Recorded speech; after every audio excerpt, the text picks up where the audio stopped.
시청자 여러분 안녕하십니까? 1월 30일 YTN 뉴스타트 3부 시작합니다. 중부와 경북 내륙을 중심으로 한파특보가 내려진 가운데 오늘은 설 연휴 한파가 절정에 달하겠습니다.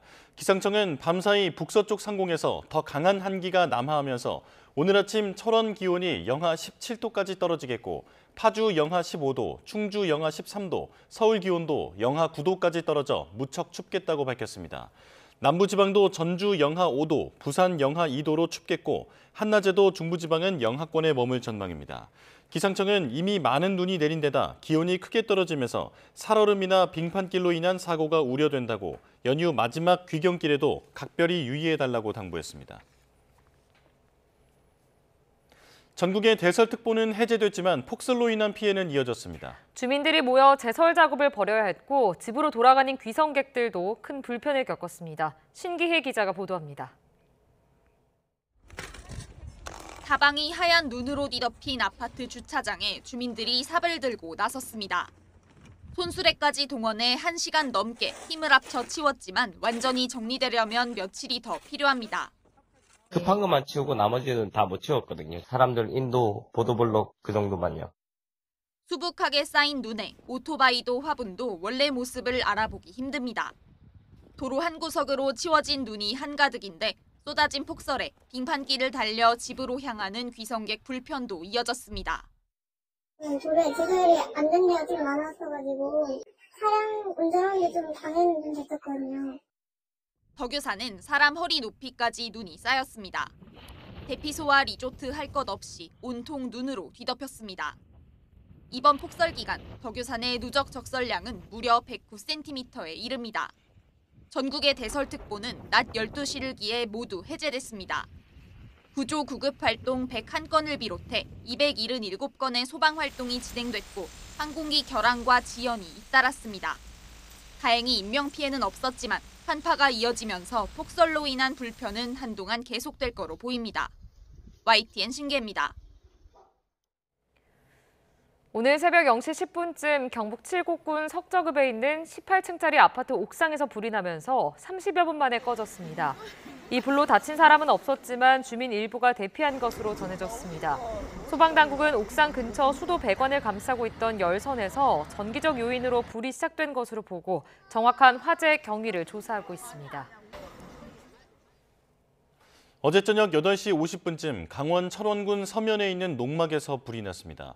거주자가 대피해 다친 사람은 없었지만 건물 내 벽과 집기류 등이 불에 탔습니다. 10분 만에 불을 끈 소방당국은 자세한 화재 경위를 조사하고 있습니다. 네, 어젯밤 11시 10분쯤 경북 문경 중부 내륙 고속도로 문경휴게소 근처에서 귀경 방향으로 달리던 승용차가 홀로 뒤집히는 사고가 났습니다. 40대 어머니와 20대 아들이 병원으로 옮겨졌지만 부상 정도는 크지 않은 것으로 전해졌습니다. 경찰은 길에서 미끄러졌다는 운전자의 진술을 토대로 정확한 사고 원인을 조사하고 있습니다. 전국에 내려진 대설특보는 모두 해제됐지만 폭설과 한파 여파로 귀경길은 험난했습니다. 도로 곳곳이 얼어붙어 극심한 정체가 이어졌고 크고 작은 교통사고도 잇따랐습니다. 송세엽 기자입니다. 사흘째 이어진 눈은 그쳤지만 고속도로 상행선에는 차량 행렬이 길게 늘어서 있습니다. 눈길에서 차량들이 제속도를 내지 못한 채 가다 서기를 반복합니다. 길도 미끄럽고 조심해야 돼서 좀 약간 피로감이 느껴지기는 하는데 조심해서 잘 가야 될 것 같아요. 강원 내륙과 충청, 호남 지역에는 사흘 동안 많게는 40cm 넘는 눈이 쌓였습니다. 강추위까지 겹치면서 도로 곳곳이 얼어붙었고 차량 정체도 더 심해졌습니다. 강원도 평창의 한 마을입니다. 마을 안길은 고속도로나 국도와 달리 이렇게 제설 작업이 제대로 이루어지지 않은 곳이 많습니다. 눈길에 미끄러진 차량이 앞차를 들이받거나 도로 시설물에 부딪히는 사고도 잇따랐습니다. 귀경길 정체를 우려한 시민들은 서둘러 터미널로 향했습니다. 네, 아무래도 눈이 밖에 좀 많이 와 있고 해서 조금 일찍 움직이는 게 나을 것 같아요. 눈길 운전이 부담스러워 귀경을 미루는 사람들도 있습니다. 가야 되는 눈이 너무 많이 오네요. 그래서 여유롭게 한 일요일쯤에 가려고 생각하고 있어요. 고향에 남은 주민들은 송풍기까지 동원해 눈을 치우느라 분주합니다. 힘든 점은 눈이 너무 많이 와서 치워야 되기 때문에 좀 힘든 것 같아요. 기상청은 도로 곳곳이 빙판길로 변한 만큼 속도를 줄이고 앞차와 안전거리를 충분히 유지해달라고 당부했습니다. YTN 송세혁입니다. 그젯밤 김해국제공항에서 이륙전 화재로 반소된 에어부산 여객기 사고와 관련해 관계기관이 합동 감식에 나섭니다. 경찰과 소방, 국토교통부 등 관계기관은 오늘 오전 사고 현장에서 정확한 발화점과 화재 원인을 규명하기 위한 합동 감식을 벌일 계획입니다. 경찰은 합동 감식 결과를 토대로 항공사 등의 업무상 과실치상 등 혐의가 없는지 수사할 계획으로 전해졌습니다. 에어부산 항공기 화재 원인에 대한 조사가 본격적으로 시작됐습니다. 일단 국토부는 항공기 양측 날개와 엔진은 손상되지 않았다고 밝혔는데요. 화재 원인이 기체 문제가 아니라는 뜻으로 화재가 목격된 기내 선반에 어떤 물체가 있었는지가 원인 규명의 핵심으로 떠올랐습니다. 이어서 최하영 기자입니다. 동체의 윗부분이 녹아내린 에어부산 기체 안에서 사고 조사가 분주하게 이어지고 있습니다. 국토교통부는 사고 직후 항공철도 사고조사위원회를 급파했습니다. 항공사고조사관 등 11명이 화재 원인을 찾고 있습니다. 현재까지 조사한 결과 양측 날개와 엔진은 손상되지 않은 것으로 파악됐습니다. 화재 원인이 기체 문제가 아니라는 뜻으로 해석됩니다.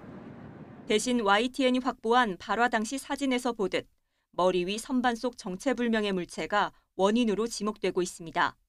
기체 하부 부분 그리고 기체 기수 부분 말정하고 주로 이제 동체 천장 부분 즉 거기는 뭐 대체적으로 승객들 화물에 올라가 있는 오버헤드 빈이라는 수화물 칸입니다. 네. 그 수화물 칸에서 전반적으로 이 화재가 발현돼서 가장 많이 거론되는 보조 배터리인지 아니면 다른 물체가 발화 원인인지는 소방과 경찰, 국립과학수사연구원 합동조사를 통해 드러날 전망입니다. 이와 더불어 국토부 사고조사위는 비행 기록장치와 조종실 음성 기록장치를 회수해 분석할 계획입니다. 국토부는 세종과 김해공항에 각각 본부를 꾸려 사고 수습에도 나섰습니다. 박상우 국토부 장관은 제주항공여객기 사고에 이어 이딴 항공기 사고가 발생해 송구한 심정이라고 밝혔습니다. 이어 원인 규명을 통한 재발 방지 대책 마련과 함께 피해자 지원과 보상에도 최선을 다하겠다고 말했습니다. YTN 최하영입니다. 에어부산 항공기 화재 원인으로 보조 배터리 발화 가능성이 제기된 가운데 지난달에도 비슷한 사고가 있었던 것으로 확인됐습니다. 당시에도 기내에 반입된 보조 배터리에서 불이 나 승객이 화상을 입고 항공기가 회항했는데요. 임성재 기자의 보도입니다.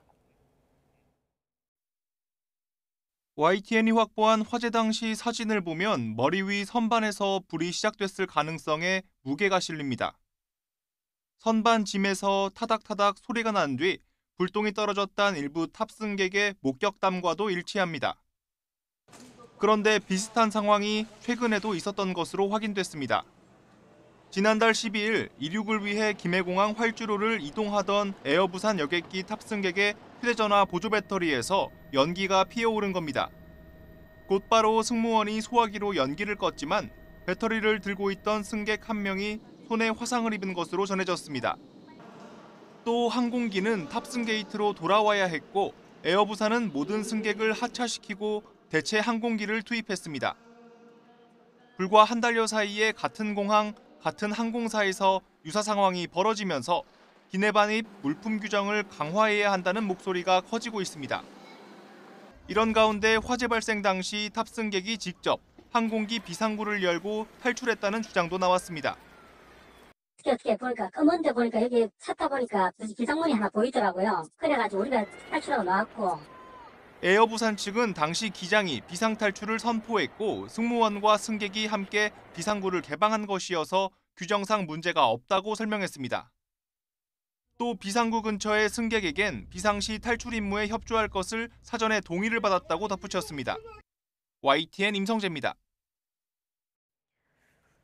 제주항공 여객기 참사 이후 첫 명절을 맞아 유가족들이 무안공항에서 합동 차례를 올렸습니다. 유가족들은 무안공항 합동분향소에 직접 차례상을 준비해 영정에 절을 올리거나 묵념을 하며 희생자를 추모했습니다. 합동 차례가 끝난 뒤에는 유가족들이 떡국을 나눠 먹으며 세배와 덕담을 주고받았습니다.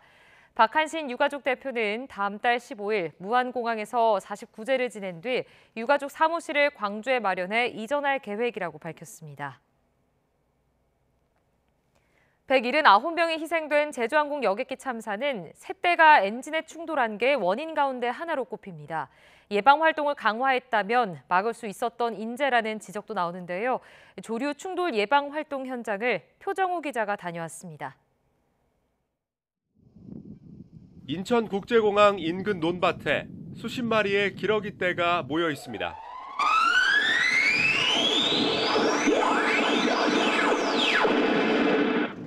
야생동물 통제대원이 음파 통제기를 켜자 굉음이 울려 퍼지고 새들은 용유도 방향으로 달아납니다. 음파 통제기는 멀리 있는 새들을 쫓을 때 사용하는데요. 통제기를 켜면 굉음이 울려 퍼지면서 3km 밖에 있는 새들까지 쫓아낼 수 있습니다. 공항 주변 유수지의 새떼를 퇴치하기 위해 엽총을 사용하기도 합니다. 통제대원이 공포탄을 쏘면 놀란 새들은 총소리 반대 방향으로 날아갑니다. 황조롱이 등 천연기념물은 페인트 비비탄을 쏴서 날려보냅니다. 조류 충돌을 막기 위해 클레이 사격 선수와 군 하사관 출신 등 대원 46명이 교대로 24시간을 근무합니다. 저희들은 항상 그 긴장 속에서 생활을 하고 있습니다. 조류 충돌을 방지하기 위한 항공기 안전을 위한 활동들 하고 있기 때문에 활주로 주변 녹지대에 새들이 앉지 못하도록 풀을 베고 조류 기피제를 희석해 공항 곳곳에 뿌리는 등 사전에 새들이 몰리는 걸 막는 작업도 이뤄집니다. 인천공항은 철새돌에 지은 갯벌을 간척해 지었지만 지난해 항공기 운항 10,000건당 조류 충돌 건수가 1건이 채 안 돼 3사가 발생한 무안공항의 10분의 1 수준입니다. 무안공항에서 발생한 사고도 평소 예방 조치에 더 신경 썼다면 막을 수 있었던 인재라는 지적을 피하기 어려운 이유입니다. 국토부는 예산을 더 배정해 전국 공항에 조류 퇴치 장비와 인력을 추가 투입하겠다고 밝혔는데 조류 충돌 예방 활동에 대한 점검도 강화해야 한다는 지적이 나옵니다. YTN 표정호입니다. 제주항공 여객기 참사를 계기로 전국에서 우후죽순으로 추진 중인 지방공항 건설에 대한 우려의 목소리가 커지고 있습니다. 지방공항 운영 과정에서 지방자치단체 부담률을 높여야 한다는 지적도 나옵니다. 최두희 기자가 취재했습니다.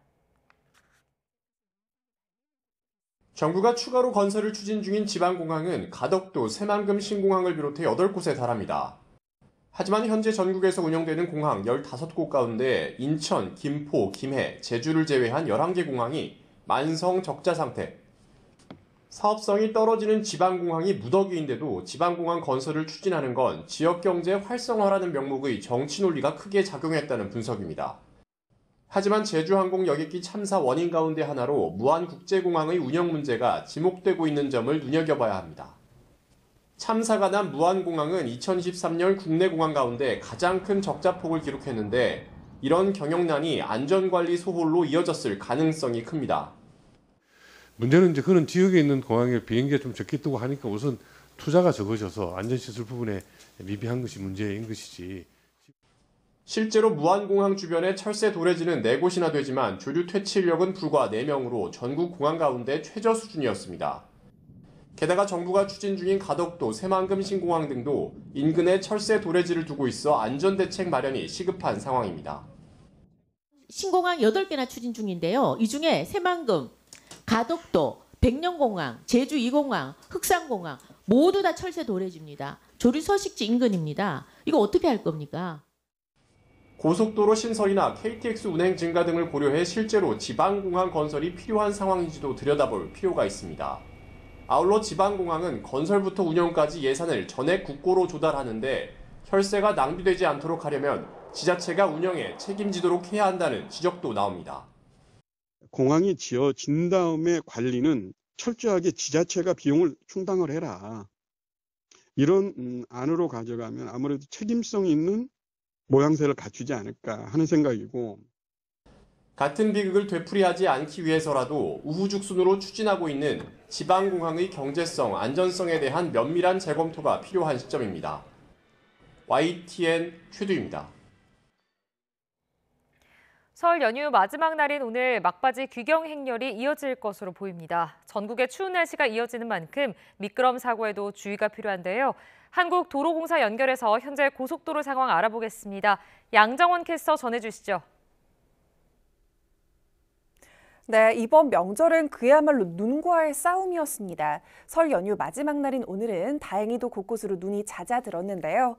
다만 기온이 영하권으로 뚝 떨어지면서 곳곳으로는 도로 설얼음 만들어지기가 쉽습니다. 연휴 끝까지 고향 오가는 길 과속하지 마시고요. 평소보다도 더 천천히 이동해 주시는 게 좋겠습니다. 현재 고속도로 상황은 수월합니다. 정체 구간 아직까지 전혀 없는데요. 다만 귀성 방향은 오후 12시 때, 또 귀경 방향은 오후 5시 때 가장 힘겨울 것으로 예상돼서 이동 계획에 잘 참고하시기 바랍니다. 한편 아직까지 눈발이 약하게 흩날리는 곳이 있습니다. 전북 지역인 부안 일대 보고 계신데 눈발이 약해졌다고 하더라도 앞서 짚어드린 대로 미끄럼 사고 가능성 많이 높습니다. 평소 주행 속도보다 많이 줄여주셔야겠고요.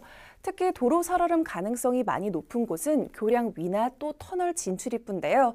눈이 직접적으로 닿지 않고 또 보이지 않는다고 해도 절대 방심해서는 안 되겠습니다. 대관령 부근은 게다가 강풍까지 불고 있습니다. 핸들 꽉 잡고 안전하게 지나주시는 거 꼭 필요하겠고요. 35번 중부고속도로 남이 쪽으로는 서청주 부근 진출로 갓길 쪽에 고장차 있으니까 주의해 주셔야겠고요. 1번 경부고속도로 신탄진과 한남대교 남단 사이로는 버스 전용 차로제가 시행 중입니다. 안전띠도 잊지 마시고요. 고속도로 교통방송이었습니다.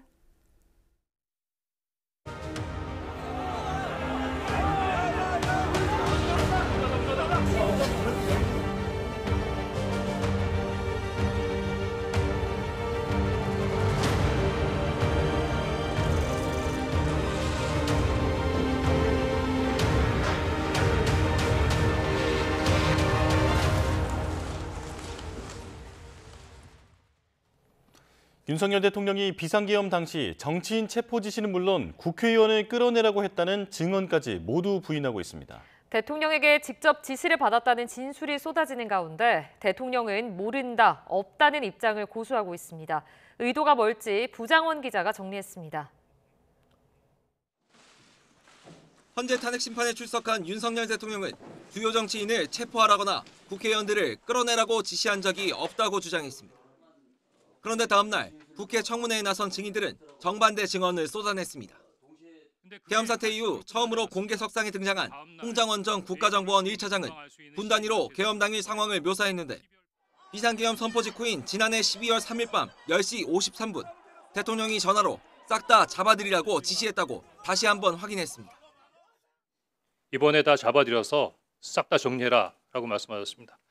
국정원에 대공수사권을 줄 테니 이번에는 일단 방첩사를 적극 지원해라. 아마 방첩사에 자금이면 자금, 인원이면 인원 무조건 지원해라고 말씀하셨습니다. 대통령이 계엄 해제 요구안을 의결하라는 국회의원들을 끌어내라고 지시했다는 폭로를 처음 했던 곽종근 전 특수전 사령관도 거듭 똑같이 증언했습니다. 분명하게 제가 사실이라고 다시 한 번 더 말씀을 드리고 저는 대통령께서 말씀하신 사항 그대로 지금까지 계속 똑같이 말씀드렸습니다. 하지만 윤 대통령 측은 의원이 아니라 요원을 빼내라는 것이었는데 야권 정치인이 내용을 왜곡했다고 주장하기도 했습니다. 너무 혼잡하다는 보고를 받고 사상자가 생길 수 있다는 판단에 의원이 아니라 요원을, 그죠? 요원을 빼내라고 한 것을 김병주 국회의원이 의원들 빼내라는 것을 통과시킨 것이죠. 네, 그렇습니다. 대통령 지시에 대한 증언이 잇따르지만 윤 대통령과 변호인단은 부인 전략을 고수하고 있는데 탄핵 심판 심리를 최대한 길게 끌기 위한 지연 전술이란 해석이 나옵니다. 핵심 증거들을 부인할수록 사실관계를 따지는데 시간이 더 걸리기 때문이란 겁니다. 만약 문영배 이미선 재판관이 퇴임하는 4월까지 심리가 길어질 경우 또다시 재판관 정적수 논란이 불거지고 심리가 정지될 수밖에 없다는 걸 염두에 둔 것 아니냐는 분석입니다.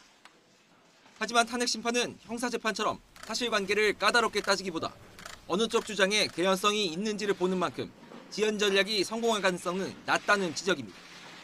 또 이런 비협조적인 태도가 도리어 탄핵 심판 결과에 역효과를 부를 거란 의견도 적지 않습니다. YTN 부장원입니다. 윤석열 대통령의 최측근인 이상민 전 행정안전부 장관은 비상계엄을 사전에 모의했다는 의혹 등으로 고발당해 수사가 진행 중입니다. 이 전 장관은 혐의를 부인하며 입을 닫고 있는데 경찰과 검찰의 수사 결과가 주목됩니다. 정현우 기자의 보도입니다. 이상민 전 행정안전부 장관은 대통령의 비상계엄 선포 계획을 몰랐었다고 주장합니다. 그냥 빨리 들어오라. 그 정보만 알고 가신 겁니까? 네, 그렇습니다. 근데 이제 들어가서 네. 국무회의가 소집된다는 걸 알았습니까? 그렇습니다. 그러면서도 계엄을 옹호하는 듯한 발언을 해 논란이 되기도 했습니다. 아니, 솔직하게 말씀드려서 국회를 제대로 봉쇄했으면 이런 의결이 가능하지 않았지 않습니까? 막으려고 마음 먹었으면 충분히 할 수도 있었겠죠. 윤석열 대통령, 김용현 전 장관과 함께 충암고등학교 출신으로 대통령의 최측근으로 꼽히는 이 전 장관을 둘러싼 의혹은 계속되고 있습니다. 이 전 장관은 윤 대통령과 계엄을 모의했던 김 전 장관과 여인영 전 방첩사령관처럼 보안이 철저한 비화폰을 사용했던 것으로 확인됐습니다. 또 계엄 선포 직후엔 소방청장에게 전화해 경찰 요청을 받으면 일부 언론사 단전 단수 조치에 협조할 것을 지시했다는 증언까지 나왔습니다. 특정 몇 가지 언론사에 대해서 경찰청 쪽에서 요청이 있으면은 협조하라는 그런 내용이 있습니다. 여기에 더해 탄핵 심판 과정에선 계엄 선포 전 국무회의에서 이 전 장관에게 계엄 문건을 전달했다는 김 전 장관의 진술도 있었습니다. 행안부 장관도 있었고 비상계엄을 주도하는 주무장관으로서 대통령께서 그 관련 부처에 필요한 협조 사항이 있으면 협조를 하라고. 이 전 장관은 이 같은 의혹에 철저히 입을 닫고 있습니다. 증언하지 않겠습니다. 오늘 모든 증언 거부하려고 뭐하러 이 자리에 나오셨어요? 소환을 하셨기 때문에 나왔습니다. 결국 이 전 장관의 내란 혐의는 수사를 통해 규명될 것으로 보이는데 우선 경찰은 이 전 장관을 한 차례 불러 11시간 가까이 조사를 벌였습니다. 계엄 전후 행적을 밝히기 위해선 비아폰 서버를 확보해 이 전 장관의 통화 내역을 살펴야 하는데 공수처와 경찰의 압수수색 시도는 대통령 경호처 거부로 번번이 무산되고 있습니다. YTN 정현우입니다. 윤석열 정부의 대통령실 전현직 참모들이 설 연휴 직후 서울구치소에 수감된 윤 대통령 접견을 추진하고 있습니다. 대통령실 고위 관계자는 YTN과 통화에서 서울구치소에 윤 대통령 면회를 신청했다며 허락돼야 가는 것이어서 아직 정해진 건 아니라고 말했습니다. 윤 대통령 접견은 정진석 비서실장과 김대기 이관섭 전 비서실장, 수석 비서관 등 전현직 참모진을 중심으로 이뤄질 것으로 알려졌습니다. 휴일에는 면회가 안 되는 만큼 이르면 설 연휴가 끝나는 오는 31일 추진될 것으로 전망되는데 윤 대통령 일반 접견은 하루에 한 번만 가능해 일정을 조율해야 할 것으로 보입니다.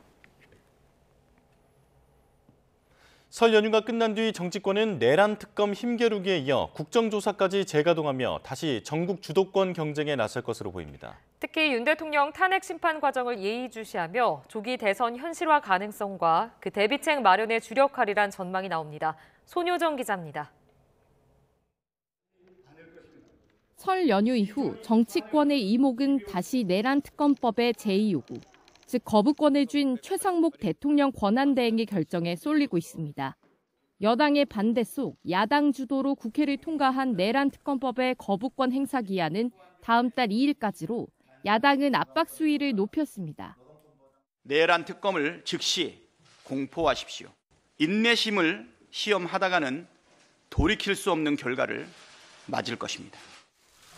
여당은 특검법안의 독소 조항에 더해 윤 대통령 기소가 이루어진 시점에서 특검 출범의 실효성이 있느냐며 특검법 적용의 근본적인 문제를 지적했습니다. 130여 명의 대규모 인력을 동원하고 수백억 원의 예산을 투입해 이재명 조기 대관식의 걸림돌을 모조리 제거하겠다는 속셈입니다. 비상계엄 사태를 둘러싼 여야 공방은 다음 달 3일 시작되는 2월 임시국회로도 옮겨붙을 전망입니다. 내란 혐의 국정조사 특위가 2차례 추가 청문회를 예고한 가운데 야당은 윤 대통령이 출석을 거부할 경우 서울구치소 방문 조사도 검토하고 있습니다. 12일부터 사흘 동안 이어지는 대정부 질문에서도 야당은 내란 공세를, 여당은 방어에 주력할 것으로 보입니다. 무엇보다 향후 전국의 가장 큰 변수는 윤 대통령 탄핵 심판 과정과 그 결과가 되리란 관측입니다. 탄핵 인용으로 조기 대선이 현실화될 경우를 대비해 여권 대선 잠룡들의 목소리가 점차 커지고 있고 한동훈 전 대표 측도 본격적인 등판 시점을 저울질하고 있습니다. 여기에 민주당 이재명 대표의 공직선거법 위반 혐의 재판도 이르면 3월 2심 선고가 나올 수 있는 상황. 그 결과에 따라 숨죽였던 야권 잠재 후보들이 움직이며 당내 원심력이 커질 수 있다는 관측도 나옵니다. 윤 대통령과 이재명 대표의 재판 리스크가 맞물리는 만큼 여야는 다음 달 상대를 겨냥한 여론전 수위를 더욱 끌어올리며 각 진영 결집에 더 공을 들일 거란 전망입니다. YTN 손효정입니다. 지난 12.3 비상계엄을 주도한 핵심 관계자들이 대부분 육군사관학교 출신이라는 점 때문에 육사 개혁론이 일기도 했었죠. 네, 진급 실태를 분석해봤더니 지난해 영관급 인사에서부터 육사 출신 진급률이 월등히 높았던 사실이 수치로 드러났습니다. 박희재 기자가 단독 보도합니다. 계엄을 주도한 김용현 전 장관과 보직 해임된 지휘관 4명, 계엄 사령관을 맡은 박안수 육군 참모총장부터 직무에서 배제된 대령급 간부들까지 이들은 공통적으로 육군사관학교 출신입니다. 주요 보직의 이 육사 출신이 대다수인 곳에서 형성된 선후배 문화로 인해 이번 계엄을 사전에 인지하고도 이를 따를 수밖에 없었다는 지적도 나옵니다. 주요 보직과 장성급 지위의 육사 출신들이 모이는 흐름은 진급 실태를 보면 더 뚜렷해집니다. 지난해 육군 영관급 인사 대상자들의 출신별 현황을 살펴보면 육사 졸업생들이 학군단을 비롯한 다른 출신들보다 진급률이 크게 높았습니다. 진급을 기다린 학군단 출신 소령들 가운데 15.6%만 중령이 됐고 3사관학교 졸업생은 11.2%인데 반해 육군 사관학교를 졸업한 대상자는 절반에 가까운 48.1%나 중령으로 진급했습니다. 평균보다도 3배 넘게 높은 수치입니다. 대령 진급 대상자를 봐도 마찬가지입니다. 3사관학교와 학군단, 학사 출신 장교가 모두 3%대에 머문 가운데 육사를 졸업했다면 대상자 중 16.5%가 대령이 됐습니다. 특히 진급한 전체 인원 가운데 육사 출신 비중만 따져보면 무려 59.1%로 절반을 훌쩍 넘긴 것으로 나타났습니다. 이런 추세는 장성급으로 갈수록 더욱 뚜렷해지는데 지난해 육군에서 소장으로 진급한 20명 가운데 16명이 중장으로 진급한 7명 가운데 6명도 육사 졸업생이었습니다. 결국 육사 출신이 육군 주요 보직을 맡을 수밖에 없는 구조입니다. 인사도 육군 참모총장이 주요 보직자들과 심의를 거쳐 진행하는 만큼 공정성을 검증할 방도는 사실상 없었습니다. 공정한 진급 시사는 군 간부들의 사기에 직결되는 만큼 불공정하다는 인식을 심어주지 않도록 군 수뇌부의 각별한 관심과 노력이 필요합니다. 육사 파벌이 이번 비상계엄을 주도했다는 비판과 함께 확연하게 차이가 나는 진급 공정성 문제까지 제기되면서 군 조직의 변화가 불가피하다는 지적이 제기되고 있습니다. YTN 박희재입니다. 12.3 비상계엄 이후 이창용 한국은행 총재가 정치권을 향한 발언을 거침없이 쏟아내고 있습니다. 추경은 물론 여야정 협의체 운영 방식까지 언급하며 정치적 중립성 논란까지 불거졌는데 이런 파격 행보를 보이는 이유는 뭘까요? 이형원 기자가 취재했습니다. 교육과 부동산, 저출생 문제까지 평소에도 소신 발언을 해온 이창용 한국은행 총재가 최근 정치권을 직격했습니다. 지난해 12월 계엄 사태 이후 탄핵 정국이 경제를 뒤흔들자 정치권을 향해 날선 비판을 쏟아냈습니다. 최상목 대통령 권한대행의 헌법재판관 임명을 두고 여당과 일부 국무위원이 반발한 데 대해서는 이렇게 말했습니다. 국정에 책임이 있는 국무위원들이 해외 신용평가사에 대해서 어떤 함의가 있는지 생각을 한번 고려. 작심 발언은 여기서 그치지 않았습니다. 새해 첫 기준금리를 동결하면서 지금 필요한 건 추가 경정 예산이라고 못 박았습니다. 한은의 통화 정책이 아닌 정부 재정 정책으로 경기를 부양해야 한다는 건데 어려운 소상공인을 대상으로 가능한 빨리 하는 게 좋다며 추경 방법과 시기, 규모까지 구체적으로 제시했습니다. 한 0.2% 정도 떨어졌다면 그 정도를 보완하는 규모로 추경하는 게 좋지 않냐. 한 15조에서 20조 정도. 내친 김에 정치와 경제 문제를 분리하는 여야정 협의체 운영 방식을 제안하기도 했습니다. 저는 여야정 협의회를 2티어로 나눠서요. 정치 문제 다루는 쪽 하나, 경제 문제는 실무자들이 딱 끼어서 이것도 정치적 발언입니다. 경제적 발언입니다. 정치적 발언이 금기시되는 한은 총재의 관례를 깬 파격 행보를 두고는 평가가 엇갈립니다. 최근 이제 대외 신인도에 대한 우려가 높아지면서 한국은행이 경제 가버넌스에 어떤 사령탑 역할을 공고히 하는 이런 발언들을 하는 것은 긍정적으로 평가. 다만 이제 재정 정책이라든지 의회와 행정부의 합의가 필요한 부분에 있어서 월권에 대한 논란 같은 것도. 이 총재는 정치적 불확실성 속에 대외 신인도를 유지하기 위해 해야 할 말을 했을 뿐이라는 입장입니다. 우리 경제 컨트롤 타워가 확실하고 관련 정책이 제대로 집행될 거라는 메시지만큼 경제 안정을 위한 게 없다며 정치적 중립성 논란에 선을 그었습니다. YTN 이영훈입니다.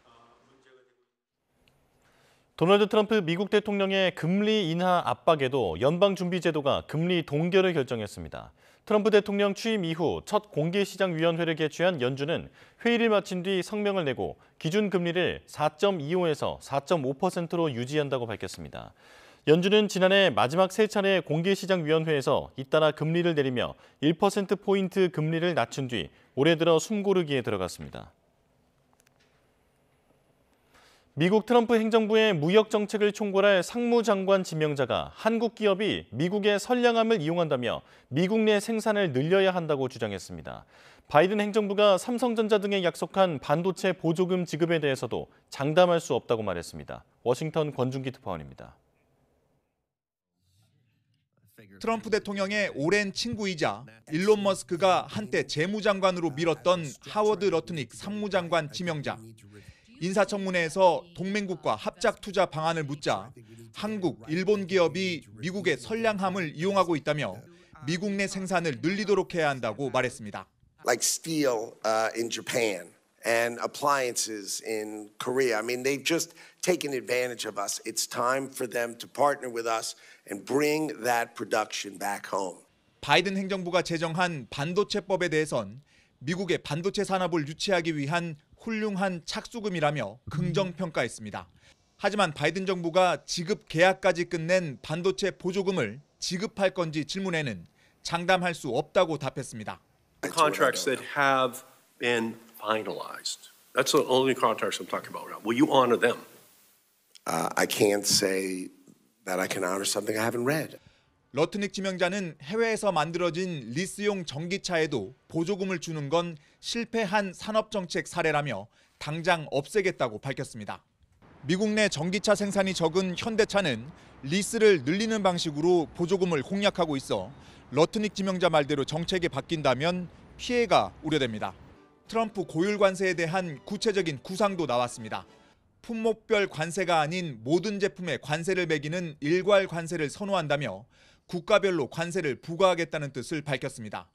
최근 중국 AI, 딥시크 충격과 관련해선 대중 수출 통제를 더 강화하겠다는 입장을 분명히 했습니다.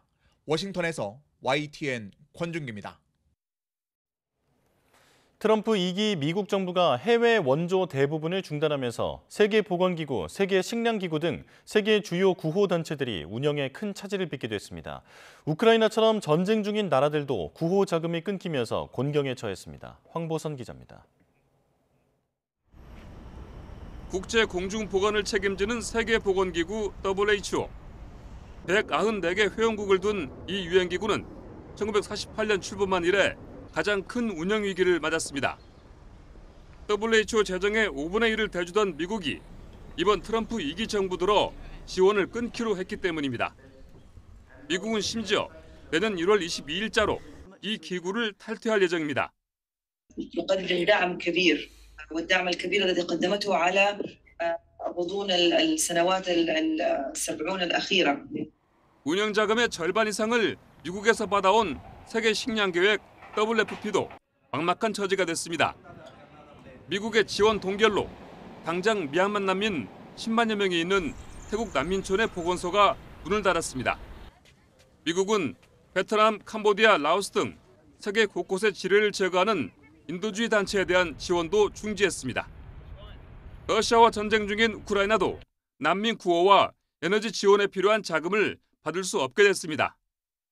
Сьогодні доручив урядовцям дати звіт щодо тих програм американської підтримки, які зараз призупинені.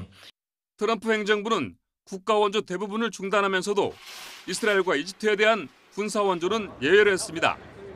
앞서 트럼프 대통령은 지난 20일 취임하면서 600억 달러, 우리 돈으로 87조 원에 이르는 해외 원조 프로그램 지출을 90일간 중단하라고 지시했습니다.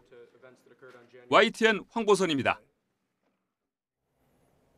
인도에서 열리는 세계 최대 종교 축제이자 힌두 축제인 쿰브멜라 행사장에서 압사 사고가 발생해 최소 30명이 숨지고 수십 명이 다쳤습니다. 입수 의식을 치르기 위해 수천만 인파가 몰리는 이 축제에서는 지난 2013년에도 수십 명이 목숨을 잃었습니다. 박영진 기자입니다. 세계 최대 종교 축제인 쿰브멜라. 신성한 강물에 입수하는 의식을 통해 죄를 씻어내는 힌두교 축제입니다. 하지만 수천만 인파가 동시에 몰리면서 통제용으로 쌓아둔 바리케이드가 무너졌고 평화로운 순례자들의 축제 현장은 순식간에 아비규환이 돼버렸습니다. वहाँ पर हम लोग जा रहे थे एक बाइक ना इतना धक्का मुक्की हुआ कि गिरने लगे लोग गिरने लगे उसके बाद आदमी चढ़ने लगा कोई उठा नहीं रहा था। स्थिति नियंत्रण में है। हाँ, दबाव जरूर है क्योंकि मैंने आपको बताया कि प्रातःकाल से सुबह 8:30 बजे तक 3 करोड़ से अधिक श्रद्धालु स्नान कर चुके हैं। 당국은 축제 현장에 5만 명의 경비 인력을 투입했지만 사고 당일에만 최대 1억 명이 찾은 현장을 통제하기엔 역부족이었다는 지적입니다.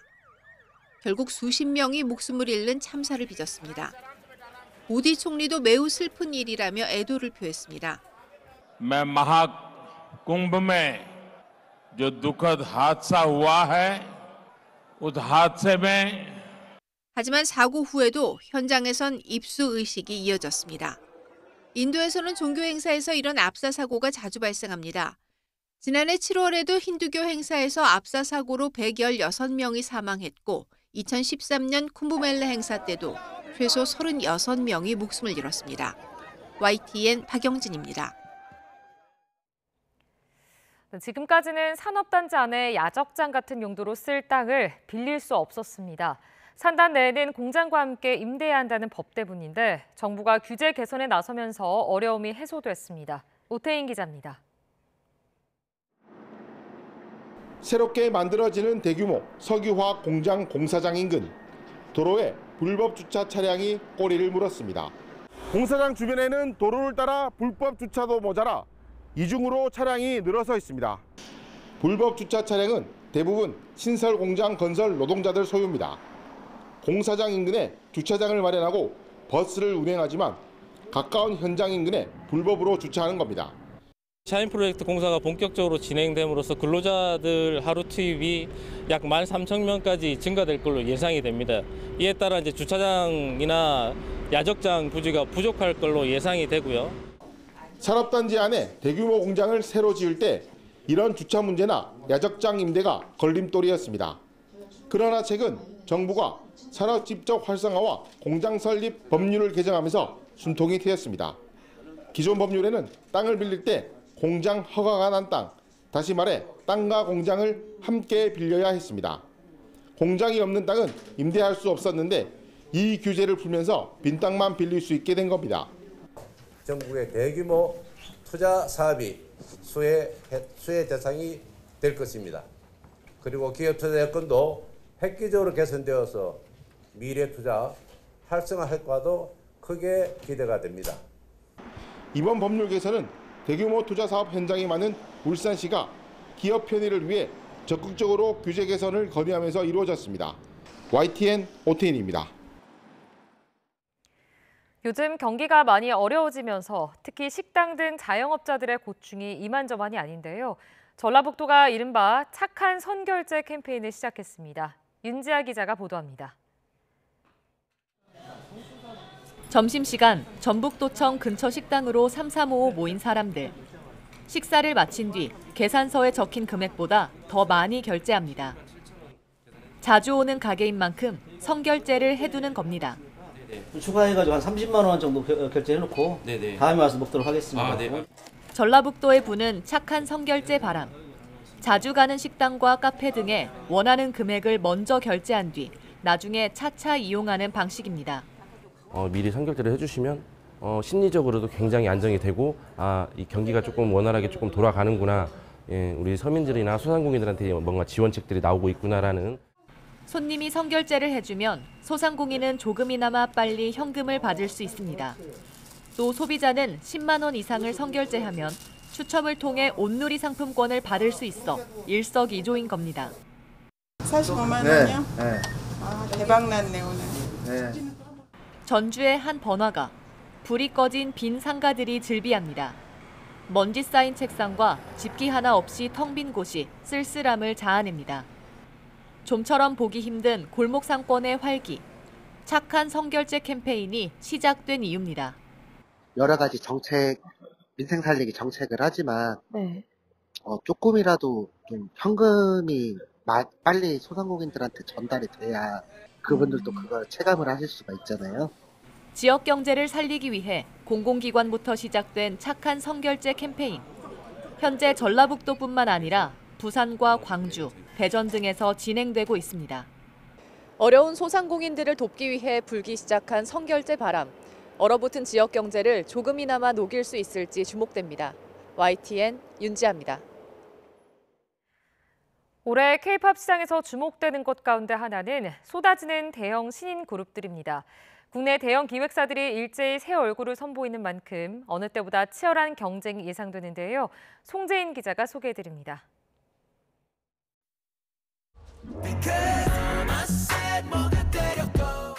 2025년 신인대전의 문은 JYP가 열었습니다.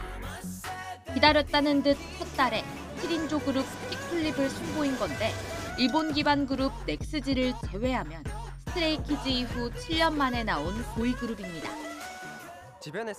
보드를 한 바퀴 돌려 나아간다는 뜻의 이름처럼 이전에 볼 수 없던 새로운 매력을 예고한 픽플립.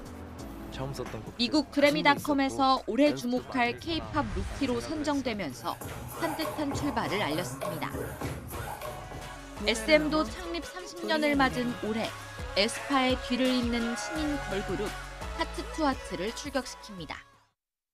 다음 달 24일 베일을 벗을 예정인데 소녀시대, FX, 레드벨벳 등 걸그룹 명가다운 SM만의 색깔을 보여줄지 주목됩니다. 대형 기획사들이 오랜만에 벌이는 신인 대격돌에 YG도 빠질 수 없습니다.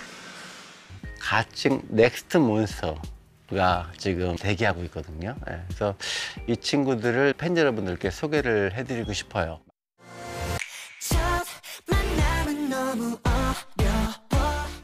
지난해 음원 플랫폼 멜론에서 연간 차트 1위를 차지한 건 데뷔 1년도 채 되지 않은 신인 투어스의 데뷔곡이었습니다.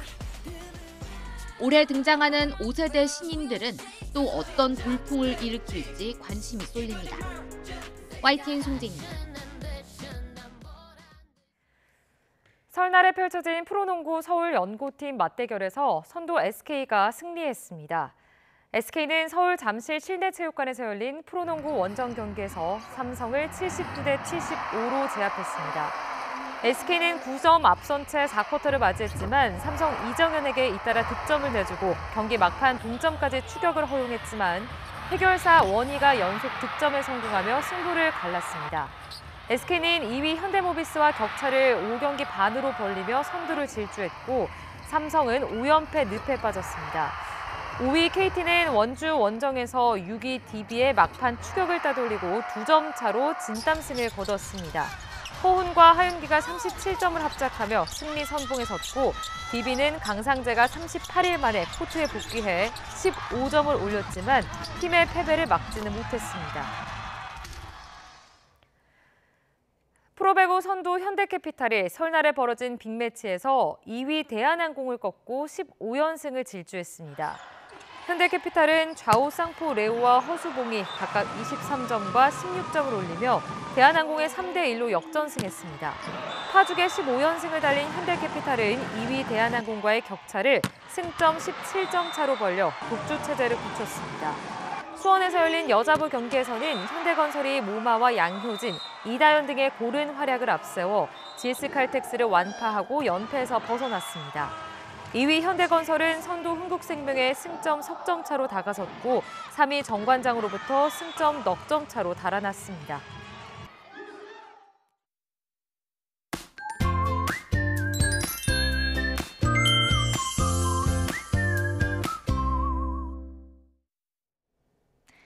연휴 마지막 날인 오늘은 어제보다 더 춥겠습니다. 중부 내륙과 경북 곳곳에 한파주의보가 내려진 가운데 현재 서울 기온은 영하 7.3도, 체감온도는 영하 10도를 밑돌고 있는데요. 따뜻한 옷차림으로 보온에 신경 써주셔야겠습니다. 오늘 하늘에는 구름만 가끔 지나겠고 충남 서해안과 전북에는 오전까지 눈이 더 내리겠습니다. 한편 강풍특보가 발효 중인 동해안 지역은 대기가 점차 건조해지고 있는데요. 불씨 관리도 철저히 해주셔야겠습니다. 오늘 아침은 어제보다 더 춥겠습니다. 현재 서울 기온은 영하 7.3도, 대구는 영하 2.3도를 나타내고 있습니다. 한낮에도 찬바람이 불며 체감 온도를 낮추겠는데요. 오늘 서울 낮 기온은 0도, 대전은 2도, 대구는 6도, 부산은 8도를 보이겠습니다. 내일 낮부터는 추위가 다소 누그러지겠지만 중부지방을 중심으로 비나 눈이 내릴 전망입니다. 지금까지 날씨 정보였습니다. 뉴스타트 3부 마칩니다. 함께해 주신 여러분 고맙습니다.